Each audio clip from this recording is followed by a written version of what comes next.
Hello दोस्तों, तो चलिए स्वागत है यार आप सभी का आपके अपनी YouTube channel even tall classes में। तो दोस्तों मैं आज स्टार्ट कर रहा हूँ। आप थोड़ी बहुत मैं बता देता हूँ आपको भाषा के बारे में।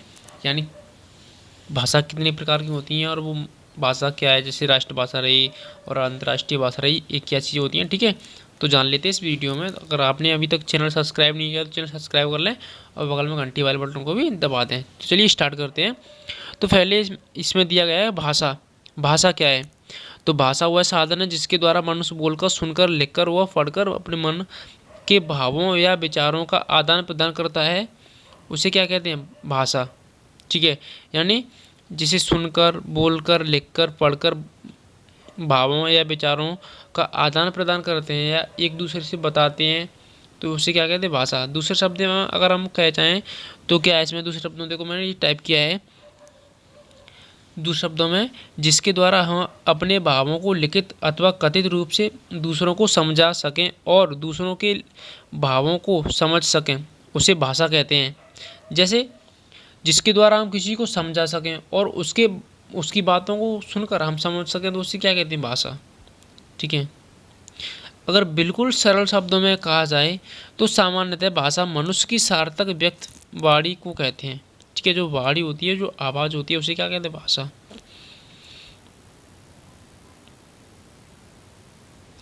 चलिए, जो मैंने बताया था अभी, जिसमें भाषा ना प्रादेशिक भाषा रही, अंतर्राष्ट्रीय भाषा रही, राष्ट्रीय भाषा रही, तो मैंने इसमें राष्ट्रभाषा नहीं जोड़ पाई, तो मैं बता दूंगा आपको वैसे ही। ठीक है, चलिए पहले हम पढ़ते हैं प्रादेशिक भाषा। प्रादेशिक भाषा, जब कोई भाषा एक प्रदेश में बोली जाती है तो उसे प्रादेशिक भाषा कहते हैं। जैसे मेरा राज्य उत्तर प्रदेश में, आगरा से हूँ, तो उत्तर प्रदेश में जो एक भाषा बोली जाती है तो उसे क्या कहते हैं? प्रादेशिक भाषा। ठीक है, जैसे आप जैसे राजस्थान की हो तो राजस्थान में अलग भाषा बोली जाती है, राजस्थानी बोली जाती है, तो वहाँ क्या है? प्रादेशिक भाषा है वो। ठीक है, चलिए अगली भाषा है अंतर्राष्ट्रीय भाषा। जो अंतर्राष्ट्रीय भाषा होती है वो क्या भाषा होती है? जो अंतर्राष्ट्रीय भाषा होती है, जब कोई भाषा विश्व के दो या दो से अधिक राष्ट्रों द्वारा बोली जाती है तो वह अंतर्राष्ट्रीय भाषा बन जाती है। जैसे अंग्रेजी अंतर्राष्ट्रीय भाषा है। अगर किसी ने पूछा अंग्रेजी कौन सी भाषा है, तो अंतर्राष्ट्रीय भाषा है भाई। क्योंकि अंग्रेजी से एक से, यानी जो अंग्रेजी है, जैसे कि अपने भारत की किसी से दूसरे देश से वार्तालाप होती है तो अंग्रेजी में ही होती है। अधिकतर भाषाएं ना अंग्रेजी में सबसे ज़्यादा चलती हैं। ठीक है, तो इसलिए अंग्रेजी क्या है? अंतर्राष्ट्रीय भाषा है। अगली है राजभाषा। राजभाषा क्या है?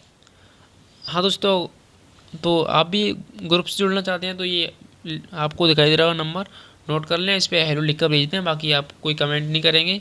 अगर आपको लग रहा है कि मैं कुछ नहीं कर पा रहा हूँ आपके लिए, तो आप वहाँ पर डाल सकते हैं समस्या क्या है आपकी। ठीक है, लिख कर भेज सकते हैं आपको आप। तो राजभाषा क्या है? राजभाषा वह भाषा है जो देश के कार्यालयों और राज काज में प्रयोग की जाती है, राजभाषा कहलाती है।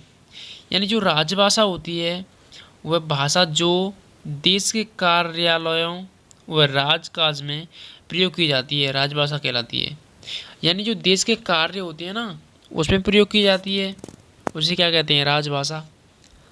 जैसे भारत की राजभाषा अंग्रेजी तथा हिंदी दोनों है। अमेरिका की राजभाषा अंग्रेजी है। जो भारत की राजभाषा है वो अंग्रेजी और हिंदी दोनों है। अमेरिका की राजभाषा अंग्रेजी है। ठीक है, जैसे कि मैं बताऊंगा आपको एग्जांपल के लिए, जैसे कि अपने सुप्रीम कोर्ट में, उच्च न्यायालय में जो भाषाएं बोली जाती हैं वो राजभाषाएं से संबंधित हैं। ठीक है,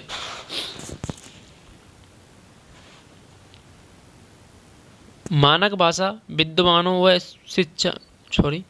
ये है मानक भाषा। दोस्तों ये लिखते रहो, अगर पीडीएफ चाहिए तो हेलो लिख के भेज दो, मैंने नंबर बता दिया है आपको। मानक भाषा विद्वानों व शिक्षाविदों द्वारा भाषा में एक रूपता लाने के लिए भाषा के जिस रूप को मान्यता दी जाती है वह मानक भाषा कहलाती है। ठीक समझाया? मानक भाषा विद्वानों व शिक्षाविदों द्वारा भाषा में एक रूपता लाने के लिए भाषा के जिस रूप को मान्यता दी जाती है वो मानक भाषा कहलाती है। भाषा में एक ही वर्ड या शब्द के एक से अधिक रूप प्रचलित हो सकते हैं। ऐसे में उनके किसी एक रूप को विद्वानों द्वारा मान्यता दी जाती है। जैसे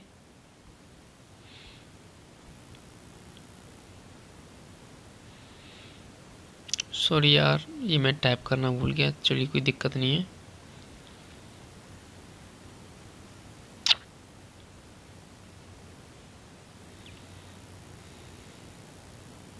यार इतना कंटेंट दिमाग में रख पाना ना तो निकल जाता है यार, इतना कंटेंट दिमाग में नहीं रखा जाता। ठीक है, चलिए कोई दिक्कत नहीं है, मैं डाल दूंगा। ठीक है, मैं वो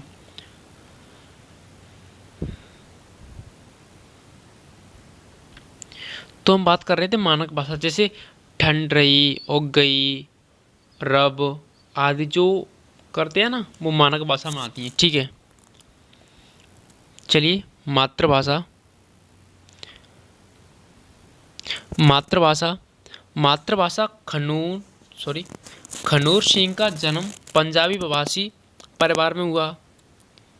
यानी मातृभाषा हुआ है जैसे कि हम अपनी बोलचाल में डेली लेते हैं ना, हम जहाँ जन्मते हैं या जिस राज्य में जन्मते हैं तो उस राज्य की भाषा क्या है, तो वो हमारी मातृभाषा कहलाती है। ठीक है, तो खनूर सिंह का जन्म पंजाबी भाषी परिवार में हुआ है, इसीलिए वह पंजाबी बोलता है। सांची शर्मा का जन्म हिंदी भाषी परिवार में हुआ है, इसलिए वह हिंदी बोलती है।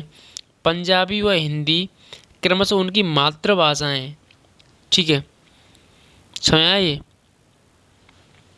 मातृभाषा क्या है, यानी जो उसमें जन्म ले रहा है ना वहाँ जो भाषा बोली जाती है तो उसकी मातृभाषा है वो। इस प्रकार वह भाषा जिसे बालक अपने परिवार से अपनाता है वह सीखता है, मातृभाषा कहलाती है। दूसरे शब्दों में कहें तो बालक जिस परिवार में जन्म लेता है उस परिवार के सदस्यों द्वारा बोली जाने वाली भाषा वह सबसे पहले सीखता है, यही मातृभाषा कहलाती है। तो मैंने कुछ इसमें भाषाएं ली हैं, कौन सी भाषा कौन कौन सी लिपि में आती है। ठीक है, तो ये आपकी कंपटीशन के लेवल से भी है और बीए के लेवल से भी है, दोनों के लेवल से है ये।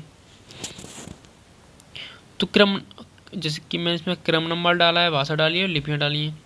ठीक, तो इसमें नंबर 1 में हिंदी, संस्कृति, मराठी, नेपाली, वोडो। हिंदी, संस्कृति, मराठी, नेपाली, वोडो। ठीक है, द्वारा हिंदी, संस्कृत, मराठी, नेपाली, वोडो देवनागरी लिपि में है ये। Angrezi, French, German, Spanish, Italian, Polish, Mizo, ये क्या है, रोमन है। ठीक है, अंग्रेजी क्या है, रोमन भाषा है एक, रोमन लिपि है।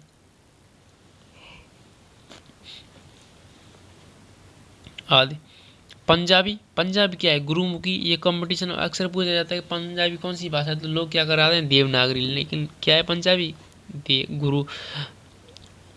गुरुमुखी। आगे है उर्दू, अरबी, फारसी। तो क्या है, फारसी है ये। रूसी, बुल्गेरियन, चेक, रोमानियन, रूसी है ये। बंगला है। उड़िया है और असमिया है। ठीक है, तो यही हमारा ये पार्ट ख़त्म होता है दोस्तों। तो यार वीडियो अगर आपको अच्छी लगे तो लाइक करें, शेयर करें, सब्सक्राइब करें। तो टेक केयर, बाय बाय।